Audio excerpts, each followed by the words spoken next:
Hosanna Rex Israel, crucifigatur. Este es el contraste duro, dramático, diabólico, que se produce en esta semana, y este es el que se produce cada día en nuestros corazones, y de ellos se ha derivado el que últimamente se haya producido con más evidencia y dolor en nuestras sociedades pertenecientes a la vieja Europa, la llamada cristiandad, y por tanto, de una manera mucho más palmaria, porque era la centinela de ese occidente, en nuestra pobre España, de los hosannas, los vítores, los ramos y los mantos extendidos, a querer liquidar de la esfera pública todo rastro de ese hombre que nos estorba tanto, Jesucristo, Hijo del Dios vivo. Crucifícale. No podemos alargarnos en esta homilía porque ya es suficientemente prolija la liturgia tan expresiva de hoy. A fortiori si se celebra como estamos haciendo nosotros, según el Vetus Ordo, el cual siempre es más manifestativo en casi todos los casos, de aquellos aspectos del misterio que precisamente por ser impenetrables tienen necesidad, así la reclaman ellos mismos, de un mayor despliegue de elementos simbólicos para que nuestra sensibilidad se aperciba más de aquello que no puede caer en el entendimiento proporcionalmente porque nos supera. Y esta es la virtualidad de la liturgia. Usar todos estos signos y símbolos, la reducción de los cuales no solo ha menoscabado la sacralidad de la celebración del culto divino, sino el vehículo catequético que éste suponía. Pues bien, nosotros queremos que nos siga sirviendo así la liturgia y, por tanto, casi no es necesario, y menos en este domingo, el comentario del ministro. Pero lo haremos muy brevemente para engarzar enseguida con la celebración de la Santa Misa. Y es que podríamos nosotros identificarnos con tantos de los personajes que han aparecido en esta pasión de San Lucas, tan delicada, tan tierna, en la que, como no podía ser de otro modo, él, scriba mansuetudinis Christi, como le llama el Dante en la Divina Comedia, ha puesto de relieve aquellos aspectos más salientes de la delicadeza de Jesús, de su comprensión inagotable, de su mansedumbre infinita. Ese Jesús que calla, y lo despacha Lucas con 3 palabras que perfuman toda la pasión de ese sacrum silentium del Cordero inmolado. Jesus autem tacebat, pero Jesús callaba. Ese Jesús que cuando el cabeza de aquel grupo de hombrotes que venía siguiéndole desde hacía 3 años, el que tantas veces, impulsivo hasta la fanfarronería, le había defendido, el que hacía un rato había sacado la espada para salir por su maestro en el huerto ante los esbirros, ahora le negaba ante una criada, ese Jesús no le reprocha, no imputa ni condena. Solo al atravesar el patinillo de Caifás, donde como un cobarde despreciable se estaba Pedro calentando porque su corazón estaba frío de la pusilanimidad, y se había juntado a unas mujercillas, al pasar Jesús y atravesar por allí no hizo más que mirarle. Y también en esta ocasión lo resuelve Lucas soberanamente. Dominus respexit Petrum. No hace falta más para imaginarnos el cuadro. El Señor miró a Pedro y en aquella mirada Pedro lo comprendió todo. Como lo comprendió todo el desdichado Judas, cuando yendo a poner su beso repugnante y viscoso, como repugnante es la hipocresía y la mentira, en el rostro dulcísimo del rabí de Galilea, escuchó que él, también mirándole a los ojos como hacía siempre Jesús, le dijo: Amice, ad quid venisti. No es que él estuviera preguntando a qué había ido allí, Jesús lo sabía, sino que le dice, con toda la paciencia de que es capaz de hacer acopio aquel corazón adorable de Jesús: amigo, ¿hasta dónde has caído? No le niega aquel apelativo cariñoso que no le había ahorrado durante los 3 años anteriores, aun sabiendo que lo que recaudaba en la bolsa Judas no siempre iba para los pobres. Y le dice: amigo, ¿hasta dónde has podido llegar? Como me lo dice a mí cuando peco. Y como cuando después de pecar no voy volando a reconciliarme al confesonario. Y como me lo sigue diciendo Jesús a mí en el susurro de mi corazón, cuando me permito el lujo de autoengañarme con la hipocresía de un beso sacrílego si no comulgo bien, o si no vivo en paz con mis hermanos, o si no defiendo a la Iglesia. Amigo, ¿hasta dónde has venido? En fin, son tantos cuadros, cada uno de los cuales nos daría para una larga meditación, y en alguna de ellas debemos detenernos estos días, en el silencio de nuestra habitación, o mejor todavía ante el sagrario, y apagar esa catequesis del demonio que es la televisión, y abrir la Escritura Santa o el Kempis o las vidas de los amigos de Dios, y dejarnos de internet y de chismografías y de todas esas cosas que nos hacen vivir en un nivel de frivolidad que a veces no es otro que el nivel de las cloacas. Pero vamos a fijarnos, como digo, en 3 personajes con los que podemos identificarnos, aunque parezca paradójico. Uno de ellos, y perdonad mi grafismo, pero es el del Evangelio,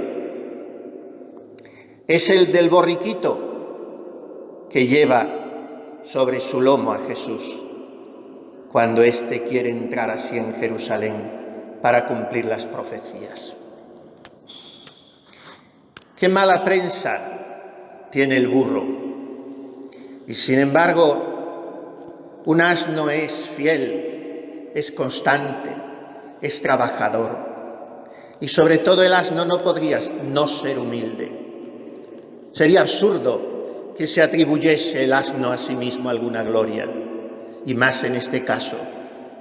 Sería absolutamente necio que creyese aquel pollino que eran para él los aplausos y vítores, y que se extendían los mantos para que sus cascos no se manchasen con la tierra de las calles de Jerusalén. ¿Cuántas veces somos así al pie de la letra?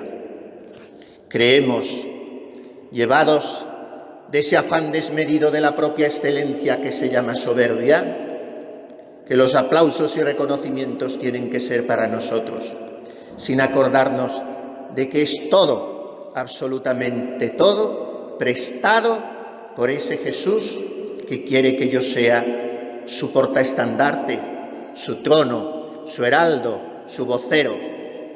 Yo debo menguar para que Él crezca, tenemos que decir como Juan Bautista. Segundo, en este caso, grupo de personajes con los que podemos identificarnos. Son los mejores, sin parangón posible, salvada la Santísima Virgen, pero ellos son los mejores de toda la pasión.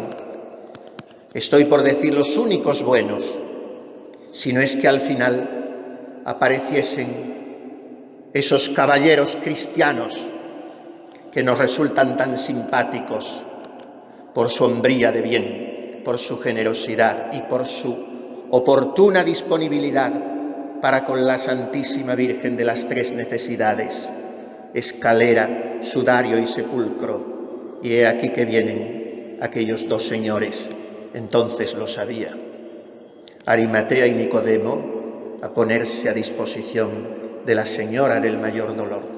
Hay gente buena en la pasión, como hay gente buena en todos los momentos y lugares.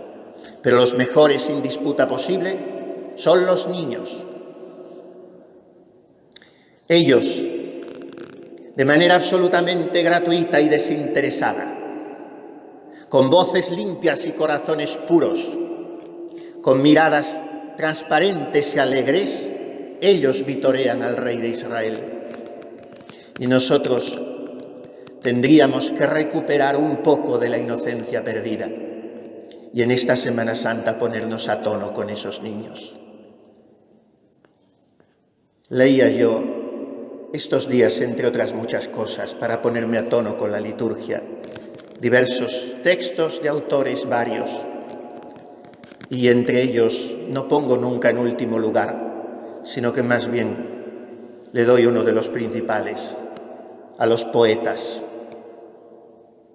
España en esto, como en tantas otras cosas, tiene una riqueza inconmensurable.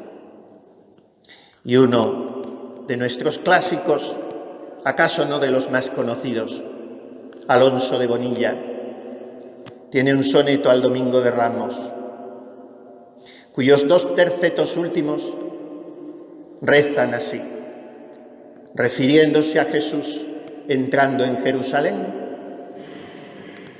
Dice el poeta: no fía de varones la alabanza, que suelen con lancetas de malicia sangrar de su opinión las dignidades. A los niños la deja en confianza el sol divino de inmortal justicia, porque los niños dicen las verdades. Quizá por eso hoy no se quiera que haya niños en España, en Europa. Quizá por eso hoy el demonio haya ganado la batalla del aborto, de la anticoncepción, hasta de la familia.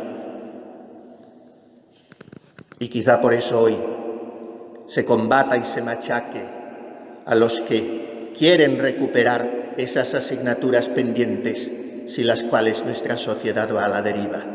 Los niños dicen las verdades. La dijeron el Domingo de Ramos, solo ellos.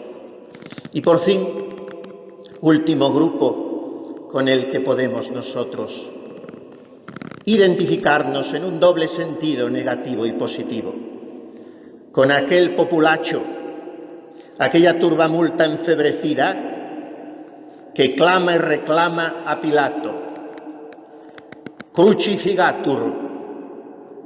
Pero ¿cómo pretendéis esto? ¿Qué mal ha hecho? ¿No preferís que suelte a Barrabás? Y entonces viene el argumento definitivo, como para decir ellos: toda la culpa sea nuestra.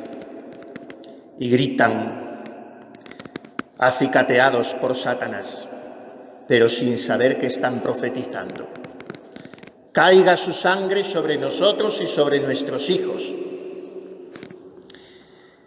Este grito lo reproducimos nosotros cuando pecamos, pero este grito vuelto, como digo, en positivo, tenemos que reproducirlo con el mismo espíritu con que lo vivió la Santa Madre Teresa de Jesús aquel Domingo de Ramos en su recién fundado convento de Salamanca. Dice la doctora mística que preparaba muy bien la comunión de este día, porque le dolía mucho que después de aquel recibimiento triunfalista y clamoroso en Jerusalén, Jesús se hubiese tenido que ir a comer a Betania, a casa de sus amigos Lázaro, Marta y María, porque nadie le invitó a la suya en la ciudad santa.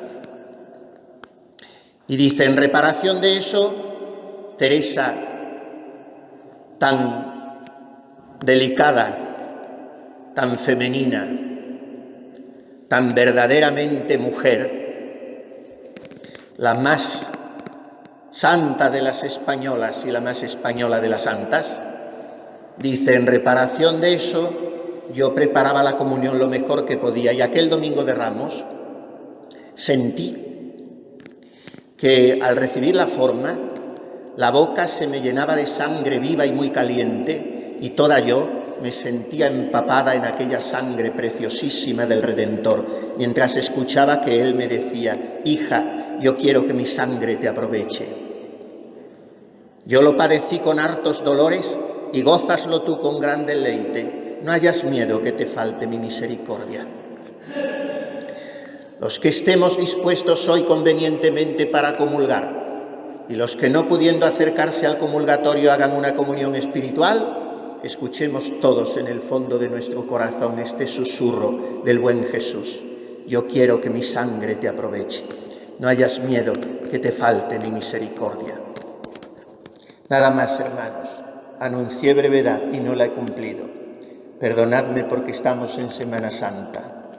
Solo quiero terminar exhortándoos a que en estos días, como sé que ya lo hacéis, pidáis muy intensamente, ofrezcáis muchas santas misas y comuniones como yo lo estoy haciendo por España. Estamos en un momento clave y decisivo, en horas gravísimas. El corazón de Jesús, estamos celebrando el centenario de la consagración de nuestra patria a Él, prometió a Santa Maravillas de Jesús en el Cerro de los Ángeles. España se salvará por la oración. Por tanto, ofrezcamos sacrificios y plegarias por nuestra patria tan postrada hoy y tan maltratada por sus enemigos. Y los sagrados corazones de Jesús y de María nos concedan la gracia de vivir una Semana Santa verdaderamente santa. Así sea.